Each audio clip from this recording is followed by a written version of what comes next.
multiple measures of inflation hit the lowest levels in 2 years, it seems like the Fed is pretty hell-bent on increasing prime another quarter next week. So pretty much that's already factored in. 92% chance that he's going to increase rates. He did not come out and speak last week after all of the pretty good inflation data, meaning it's coming down, came out last week. He didn't say anything. So the fact that he has not said anything to soften the tone of the increase pretty much tells us that the increase is already happening and the market has priced it in, as you can see, or if you haven't seen, the stock market is rallying. That being said, it's really interesting that the Fed keeps talking about the resilience of the US banking system. Now, it might just be me, but since the Fed put out this little emergency $100 billion of money to regional banks, they're still calling it resilient, even though the largest banks had fabulous earnings for the last quarter because they got to buy distressed banks at a discount and also get backed by the Fed. They're still calling the banking system sound, right? But even though inflation's dropped from 9.1% down to 3% in 12 months, that's not good enough. They're still going to hike. So I find this all very interesting that you can say the banking system is sound, yet inflation, we just haven't done enough for inflation, right? Anywho, it does defy logic. So let's talk about the numbers. Monthly core inflation fell 0.2%. That's the monthly number, right?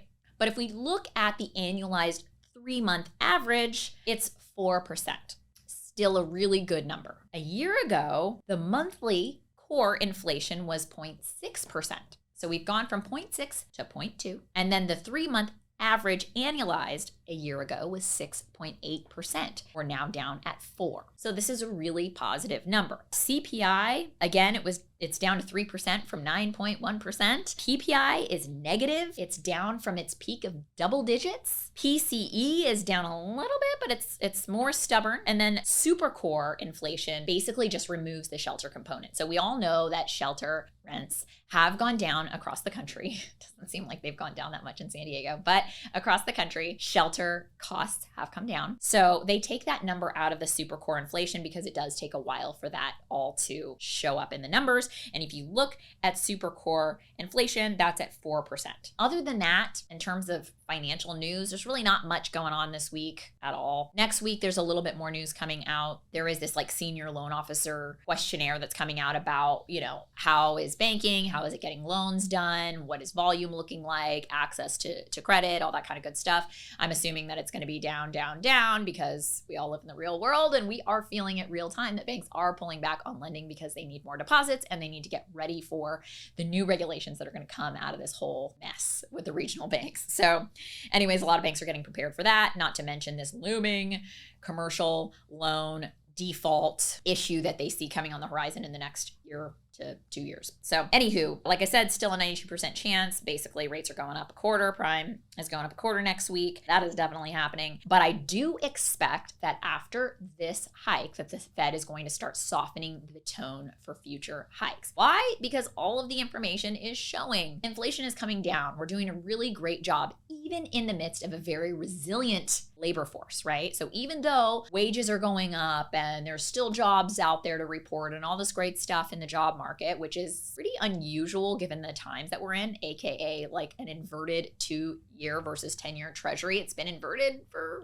a year now, which is pretty long. And the market is not they don't even see it getting uninverted until the end of 2025, which would be a new record. Not in a good way. I do anticipate that the Fed's going to start softening the tone after this. Now, all of the projections about rates, about the Fed starting to cut rates in Q1 of 2024, that's what we've been talking about. But because he's doing this hike that was not anticipated, it seems like that's going to get kicked down the road. Maybe in Q2, maybe in Q3, who knows? But the general consensus is that since we raised rates at a historic rate, 10 consecutive hikes and 5.5% gonna be, that they will have to drop rates pretty quickly also. So we will see how that happens. But one thing I did want to say that I'm seeing a lot more of these days is, for one, I've gotten a couple of really random phone calls. People found me online and they're calling saying, I'm behind on my mortgage. I haven't made payments.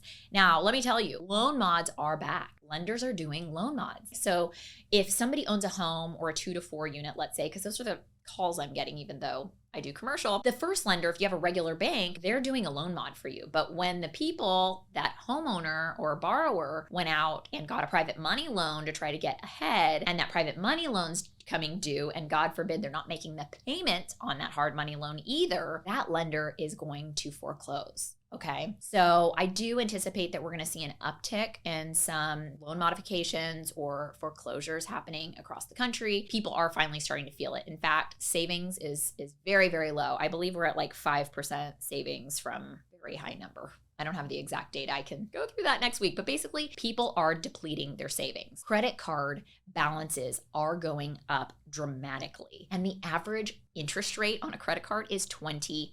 So you tell me, with groceries being as expensive they are, still in California for some odd reason, gas is really expensive. So the things that people need to buy every day just to make it by are incredibly expensive. And now they've racked up their credit card debt and they're paying 20% interest that they probably cannot afford to pay, many people. So anywho, the banks are doing loan mods. I did read an article last week. So they've already proposed changes. The FDIC and the Credit Union Administration have proposed changes to the 2009 policy on loan modification. So they are already discussing loan mods on the commercial side. And they gave examples of all of multifamily, construction, housing, and all of that kind of stuff. They gave 3 different examples where, borrower A is paying their loan, their leases for office, let's say, they have long-term leases in place, they're paying, no problem. They go ahead and extend the loan because if they were to refi, they wouldn't meet the debt coverage requirements. So the bank works with them, extends the loan out a year or something. Guy number 2 is making the payments, but he has lease rollover and it looks like he's not going to be able to lease at the same rate that the previous tenants were. So his debt service is going to go down significantly. They're going to do a loan mod for that guy too. And auditors are going to pass those 2 scenarios. The last scenario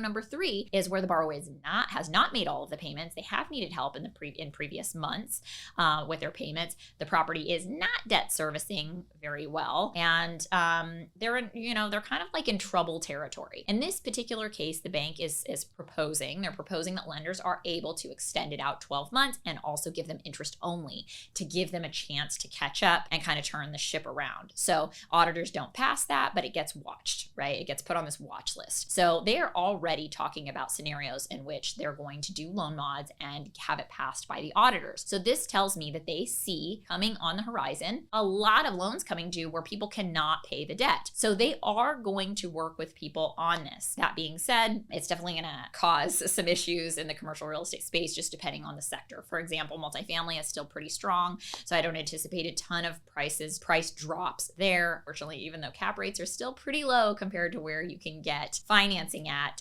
today. Cap rates have gone up slightly, even in San Diego, but still we are not even close to where interest rates are at. So anywho, that is what I see for the news this week. Treasuries did back down quite a bit last week, okay? So the last, I believe it was maybe Wednesday, Thursday, Friday, as the news was coming out, treasuries were dropping pretty significantly. In fact, the 5-year is down about 30-ish, a little more than that basis points, and so is the 10-year. So the 10-year is down quite a bit too. So this is good for us for interest rates. Do expect that rates will be down a little bit lower this week, but we're still on the roller coaster, guys. So just keep tuning in every week. Again, if you have financing quotes out there, go ahead and get them refreshed on a weekly basis, because the information that you got last week is not going to be valid this week. High likelihood, right? So you just want to make sure, send that quick email, hey, update me, are rates the same? Have things changed? Is it still available? You never know in this market. So anyhow, guys, have a fabulous week. Reach out to me with any questions. And as always, I really appreciate you watching my videos. And I hope that I'm providing you with enough value that you can make the best decisions for your portfolios moving forward in these wild and wacky times.